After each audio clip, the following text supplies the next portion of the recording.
Sungguh-sungguh Allah sangat ridho ketika seorang hamba itu makan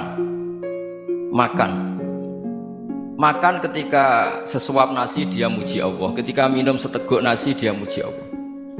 Itu kalau orang diridhoni Allah itu wali betul. Itu untuk jadi wali itu gampang. Kamu makan ridho, kamu ninjak buminya Allah ridho seneng, kamu hidup keseharian aman seneng. Nah ini supaya sampean kita semua ngaji betapa panduan Rasulullah untuk menggapai ridho Allah itu banyak yang keseharian sekali. Saking kesehariannya banyak dalam hadis dan itu sahih. Nabi menyebut hal-hal yang keseharian. Hatta ma tas'alu fi imra'atika, kamu punya uang kemudian istri kamu bisa makan itu ibadah. Bahkan sebagian ibadah itu dicontohkan Nabi yang akhirnya diprotes sahabat. Yaitu wa fi buti ahadikum sedekah, kamu menggauli istri kamu itu ya sedekah. Sampai sahabat bilang yang benar ya Rasulullah. Ayati ahaduna syahwatahu wa huwa lahu ajrun. Masa urusan biologis, urusan syahwat kemudian dia dapat pahala. Nabi menjawab, alaysa lawadhu'aha fi haramin akana alaihi wisrun. Bagaimana kalau dia meletakkan ke yang tidak benar itu kan dosa. Nah, hal-hal seperti ini yang saya ingin teman-teman semua. Saya juga agak ingin ngaji demi Anda juga agak ingin. Itu dosa sekali ngaji kok pesanan kelompok tertentu itu nggak boleh. Islam itu untuk semua. Jadi ya cuma karena di depan saya jenengan ya seakan-akan jenengan korbannya. Itu ada ilmunya dalam usul fikih itu. Jadi orang itu harus ngaji usul fikih. Nama yang disebut, mungkin Mas Sufyan masih ingat zaman ngaji usul fikih. Nama yang disebut itu tidak jaminan sebagai prioritas perintah. Jadi misalnya gini, kebetulan yang di depan Nabi itu Abu Dzar. Nabi ya bilang, ya Abu Dzarin ini uhibbuka misalnya, atau ya Mu'ad ini uhibbuka, atau ya Abu Hurairah ini uhibbuka. Banyaklah riwayat yang Nabi nyebut ya Abu Dzarin, ya Mu'ad, ya Abu Hurairah. Kemudian misalnya Nabi meneruskan khitab, ini uhibbuka, saya mencintai kamu, fakul dubur sholatin, atau sebagian riwayat disebut fala tada'an la dubura kulli sholatin Allahumma inni ala dzikrika wa syukrika wa husni ibadatik. Saya mencintai kamu, siapa saja, Mu'ad bisa, Abu Dzar bisa siapa. Saya mencintai kamu, mohon kalau habis sholat kamu jangan lupa wiridan Allahumma a'inni ala dzikrika wa syukrika wa husni ibadatik. Ya Allah, tolong kami permudah supaya mudah ingat Engkau. Anda tidak bisa mentang-mentang, wong nama saya Parmin, nama saya Purnomo, itu yang diperintahkan Mu'ad misalnya. Jadi yang disebut satu, tapi khitab itu untuk siapa saja. Saya teruskan. Jadi saya mohon semua kita melakukan kebaikan itu, kalau dalam kaidah fikih disebut al yakin la yuzalu bisyak. Banyak kebaikan yang kebenarannya itu 100%, tidak punya efek samping ke pihak lain, ke kelompok lain, ke komunitas lain. Itu tadi misalnya Anda makan dan itu murah sekali, hanya butuh satu piring, setiap punyaan kamu muji Allah, setiap minum kamu muji Allah. Itu redaksinya Rasulullah SAW disebut Allah sangat ridho ketika seorang hamba makan kemudian dia memuji Allah, atau minum kemudian dia muji Allah. Logikanya gampang, negara seperti ini yang kamu harapkan bentuknya kayak apa, mertua, ipar, komunitas, tetangga, itu nyata terjadi itu kan belum pasti. Sementara yang mesti terjadi adalah kamu butuh makan, kalau tidak mati. Butuh minum, kalau tidak mati. Butuh bumi yang nyaman ditempati, kalau tidak kita juga mati. Sebab itu Allah kalau menyebut nikmatnya itu hal-hal yang keseharian. Alladzi at'amahum min ju'. Allah itu siapa? Allah itu yang menciptakan kamu bisa makan. Tidak berlebihan. Allah itu yang menciptakan kondisi sosial itu ideal. Zaman Nabi itu ya ada orang munafik. Orang-orang pilihan Allah itu juga diuji orang sekelilingnya yang macam-macam. Semua diuji sesuai konteks zaman dan waktu.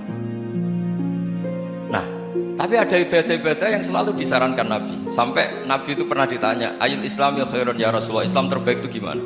Jawaban Nabi itu unik. It'amut to'am. Islam terbaik itu ya makan-makan, santai-santai. Ketika Allah menyebut beberapa kebaikan, falak tahamal aqobah, wa ma adrokan Allah mal aqobah. Terusannya apa? Fakku rokobah. Terusannya apa? Au it'amun fi yaumin di masubaya. Atau acara makan-makan itu juga Islam. Kenapa?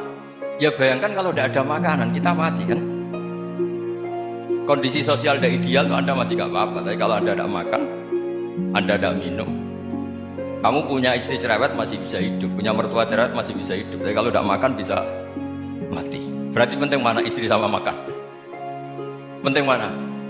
Makan. Semoga istri Anda dengar. Nanti kamu disuruh makan tapi pulang deh. Itu kalau dibahasakan makan masih memahami. Penting mana nasi satu piring dengan istri? Nggak ada nasi mati, nggak ada istri belum mati. Penting mana? Gak berani jawab kan? Nah, ternyata Anda ada garang kan di depan istri. Jadi saya mohonlah, mungkin Mas Sufyan Sauri tadi yang bisa bantu lah. Teman-teman tuh ngaji yang keseharian saja. Karena kita nyari ridho Allah itu berdasar firman Allah. Dan firman Allah itu menyebut keseharian tuh yang gampang. Itu tadi misalnya wa min ayatihi manamukum billaili wan nahar. Termasuk ayat-ayat Allah itu kamu tidur. Maka dulu itu ada guyonan, ada tokoh Mu'tazilah, kelompok dalam Islam yang berpikir manusia itu bisa menentukan ikhtiarnya sendiri. Karena saya bisa duduk, ingin ingin berdiri. Karena kelompok ini nggak terima kalau semua kehendak Allah, nanti bagaimana kalau semua kehendak Allah kok ada hisab ya, ada sanksi. Lucunya itu dia akhirnya, ini cerita ya, mencintai seorang perempuan cantik sekali. Dan itu dia menjadi ahli sunnah itu oleh hal-hal yang sepele. Karena istrinya cantik, ya namanya suami istri hubungan intim. Terus ditanya, Mas masih ingin lagi? Masih. Silahkan diulang lagi. Wah ya tidak bisa. Katanya manusia bisa menentukan yang diinginkan. Itu tobat itu.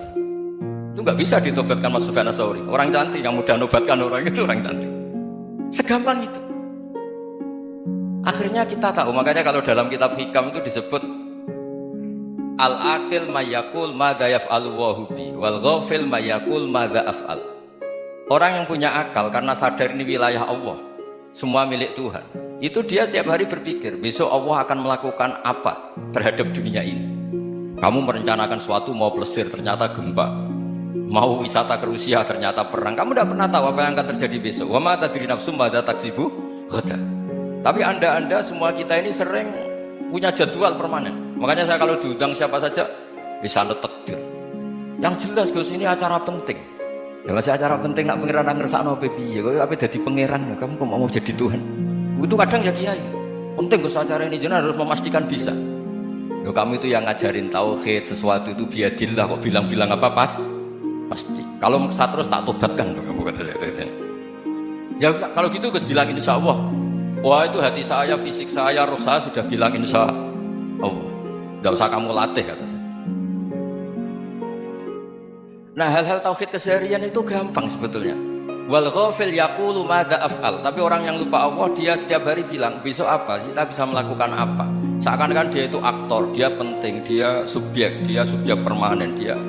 Padahal kita ini hanya objek kehendak Allah Subhanahu wa taala. Karena kita yakin sesuatu yang terjadi di alam raya ini kita tidak bisa apa-apa. Makanya saya sering ngaji, sering bilang saya, ketika Anda mensifati Allah, dia yang menghidupkan, sudah itu tanamkan, jika ketika kita mati santai saja. Kenapa santai? Allah punya cara menghidupkan kita. Zaman kita hidup juga gak tahu caranya ngelola jantung, ngelola paru-paru. Kamu juga gak tahu ngelola oksigen yang tidak beracun, tidak mengandung polusi. Tahu-tahu hidup. Gak ingin tua ya tahu-tahu tua, gak ingin mati tahu-tahu mati. Selama ini kita hidup juga agak tahu apa-apa. Hanya gaya tok, punya jadwal, punya planning.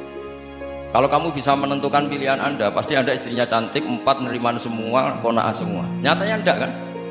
Ada 1 jelek, cerewet. Oh itu kan, nyatanya enggak bisa apa-apa Anda kan? Dan kamu bawa mati lagi. Itu kan. Istri Anda juga gitu, punya keinginan punya suami yang ganteng, yang jabat, yang riman, yang gak poligami. Ya tidak kesampaian juga. Kalau kita ngitung tingkat kegagalan kita itu gagal terus. Ya kan?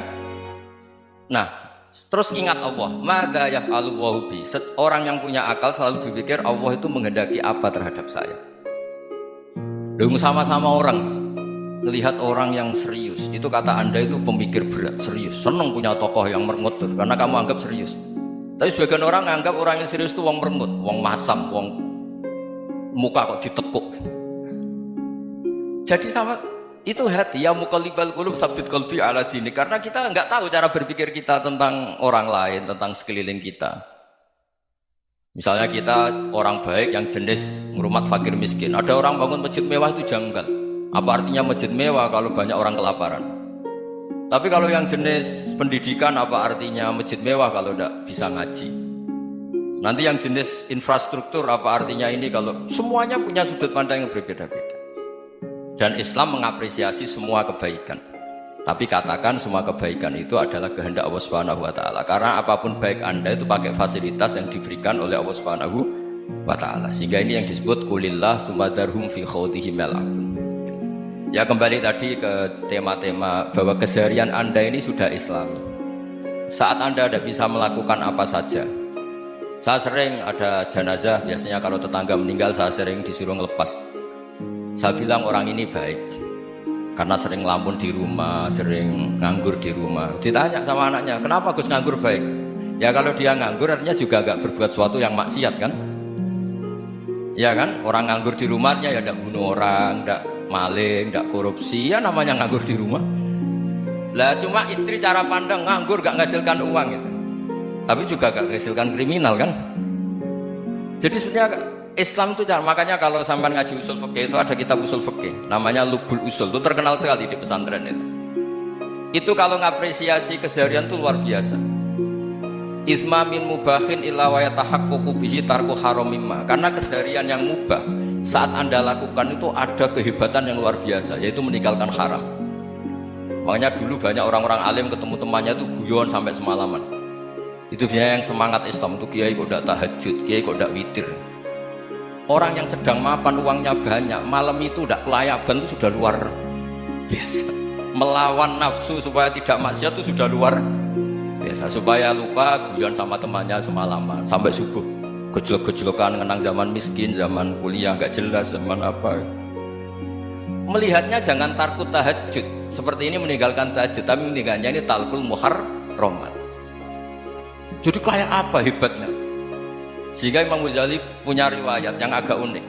Hatta takuna ibadatu akhiri hadil ummah iku an-naum.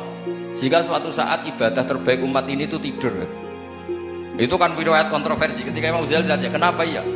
Kenapa kamu mulai keluar dari rumah itu sudah banyak maksiat, melihat perempuan yang enggak mahram, melihat fenomena. Tapi kalau kamu tidur itu enggak melihat apa-apa. Tapi juga kamu jangan menganggap tidur itu ibadah betul. Saatnya melakukan fardhu ain malah masih tidur. Tapi itu sudut pandang yang menjadikan kita Islam itu gampang. Jadi saat Anda tidak bisa aktivitas apa-apa, misalnya ada beberapa orang yang lumpuh. Lumpuh itu memang nggak bisa Jumatan, nggak bisa ibadah, tapi dia juga nggak bisa maksiat. Tidur itu memang Anda saat itu tidak bisa tahajud, tidak bisa witir, tapi saat itu ada zina, ada maling, ada gosipkan orang, ada bully orang, ada menanamkan kebencian, ada hasud. Sehingga tidur menurut Allah Ta'ala wa min ayatihi manamukum billaili apa? Wan-nahar. Karena di tidur itu selain ada unsur istirahat, jaga kestamina, juga ada unsur meninggalkan beberapa keburukan. Nah saya mohon ibadah yang keseharian ini kita jaga. Supaya kita semua baca ayat itu fasih. Fasih itu tertanam di hati. Allah itu siapa?